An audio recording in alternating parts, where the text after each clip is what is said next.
September 19, 2008, then U.S. President Bush and Treasury Secretary Paulson announced a scheme under which the U.S. government would buy up to $700 billion worth of toxic assets to stabilize the U.S. financial system. Under the original plan, only U.S. banks were supposed to be eligible. So over the weekend, a group of international investment banks, led by UBS of Switzerland, lobbied extremely hard for changes. And by Sunday afternoon, they had succeeded when the Treasury Department announced that non-U.S. banks could be eligible under certain conditions.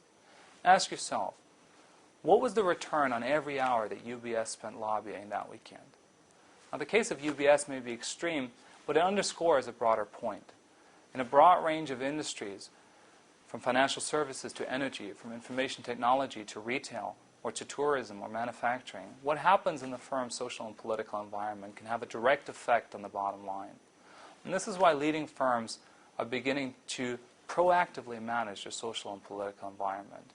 Not through frantic one-off actions, but through carefully crafted strategies.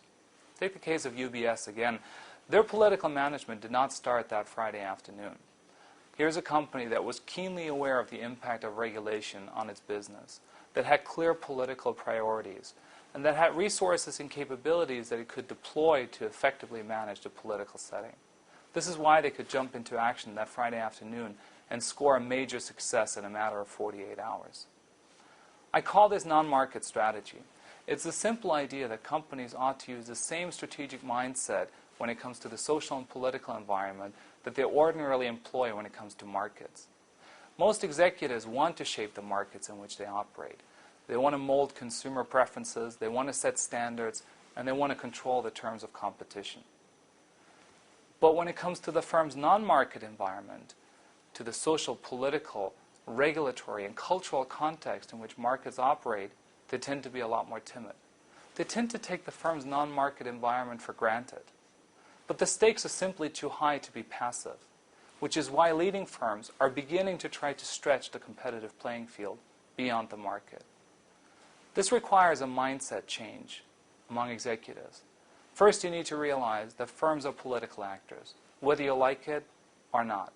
Secondly, you need to understand that the rules of the game are different. The dynamics of competition outside of the markets are different from the dynamics of competition within the markets. But that doesn't mean that you can't analyze what happens outside the market and that you can't plan for it.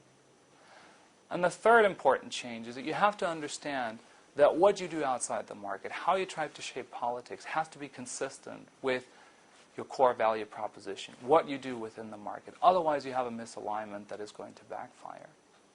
But if you do that, I think you can score major victories and build competitive advantage. And I bet the frontier of competitive advantage in many industries increasingly will be strategic non-market management.